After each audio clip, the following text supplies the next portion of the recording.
L-inqas ħaġa li messu għamel il-Ministru tat-Turiżmu u li jitlob apoloġija. Hekk jistqar l-editorjal tas Sunday Times of Malta b'referenza għal U-turn li għamel il-Gvern fit-Turiżmu din il-ġimgħa. L-editorjal jibda billi jgħid li l-konferenza tal-aħbarijiet ta' nhar il-ġimgħa kien ix-xenarju ta' ħolma kera li eluf ta' negozji u turisti kienu qed jibżgħu minnha.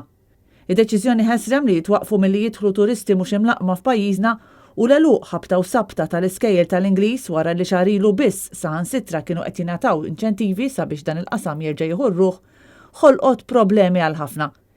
Id-deċiżjoni għal dan l-għeluq, jgħid l-editorjal, ittieħdet fl-ar żmien għal qasam li huwa l-mutur tal-ekonomija ta' pajjiżna, it-turiżmu, u li wara 16-il xahar ta' stennija u tħejjiet, issa qed jara t-tamiet tiegħu jintremew. Din il-kritika tat-Times tiġi wara li għal dawn l-aħħar xhur ġurnalisti ta' Net News u oħrajn kienu qed jistaqsu lill-Ministru attwali tat-Turiżmu Clayton Bartolo dwar l-istrateġija u targets tiegħu għal dan il-qasam. Dwar it-targets l-istess, hawnhekk aħna it-target li għandna l-ikbar target tagħna huwa li naraw li dan is-settur jibda jirpilja mill-aktar fis possibbli.